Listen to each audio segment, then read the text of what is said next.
হযরত গাউসে পাকের আব্বা জান নদীর মধ্য দিয়ে ফল ভেসে যাচ্ছিলেন।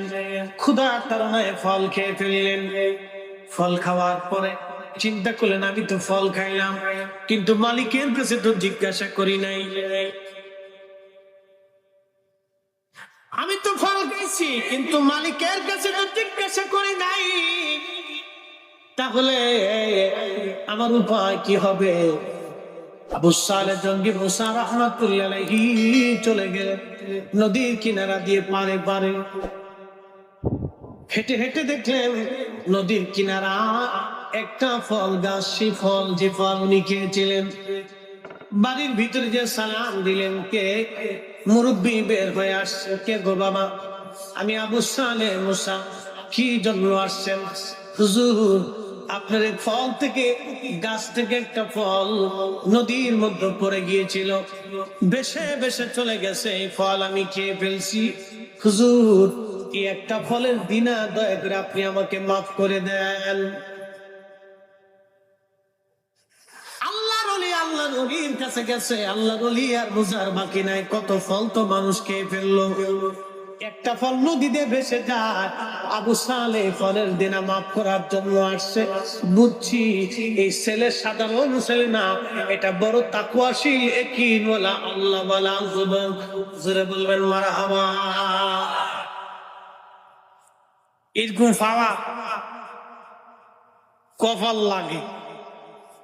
এইরকম উনি চিন্তা করছে, পোলা সারা যাইত না, খুব ঢকালা পোলা, চেহারা দেখে না। কিন্তু আমরা তো এখন মাইয়ে বিয়ে দেই খালি চেহারা সুন্দর দেখতে, যিনি বেশি খালি বাবার টিকটক বানাইতে হবে। কথা কন না, খালি টিকটক বানাইতে লিখে না শুনলেই মনে করছি খুব বালা। আমার দেশের যে নারীরা টিকটক করে গিয়ে বেহায়া কথা বলেন, ঠিক না বেঠিক?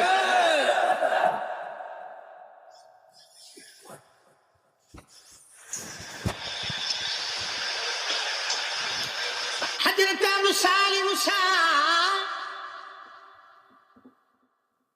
হুজুর ডেকে বললেন, বাসা একটা ফলের দিন আর মাফ করতে পারি, 12 বছর থাকা লাগে বাবার কাছে। বলে হুজুর রাজি আছি।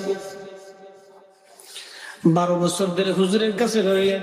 হুজুরের তাহাজ্জুদের পানি যোগান করে দেয়, হুজুরের খেদমত করে, বাড়ির কাজ কারবার করে দেয়। কিন্তু বাড়ির মধ্যে একজন যুবতী মহিলা ছিল, নারী ছিল, কোনদিন বাড়ির কামলাটাও দেখে নাই।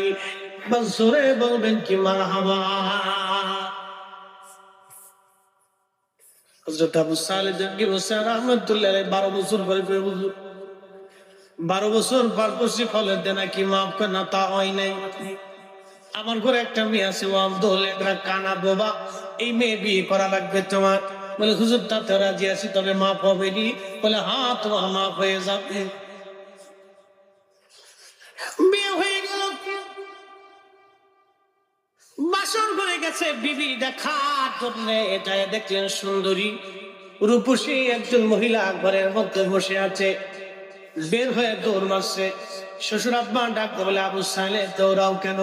বলে হুজুর, আপনি না বললেন ল্যাংড়া কানা বোবা, ঘরের মধ্যে দেখি সুন্দর একটা মহিলা বসে আছে, উনি কি আমার স্ত্রী? বলে আরে আবু সালেহ, উনি তোমার বিবি। ও আবু সালেহ, তবে শোনো, আমি অন্ধ ল্যাংড়া কানা কেন বলেছিলাম? আমার এই মেয়েটা জীবনে কোনোদিন বেগানা পুরুষের চেহারা দেখে নাই। হইছে না? আরো জোরে কর সুবহানাল্লাহ। জীবনে কোনদিন বেপরদা অবস্থায় ঘর থেকে বের হয় নাই। আবু সালেহ রে, আমার এই মেয়েটা জীবনে কোনদিন কোন বেগানা পুরুষের সঙ্গে কথা বলে নাই, জন্য ল্যাংড়া কানা বোবা বলছি। মহিষী নারীর গর্ভে যিনি দুনিয়াতে এসেছিলেন, তিনি হুজুর গাউসে পাক মহিউদ্দিন আব্দুল কাদের জিলানী। মুরাকাবার মধ্যে বসে বসে বসে বসে লৌহে মাহফুজের পৃষ্ঠা দেখতে পারতেন। তিনি মহিউদ্দিন আব্দুল কাদের জিলানী। একবার জোরে বলবেন কি মারহাবা। কষ্ট হইতেছে?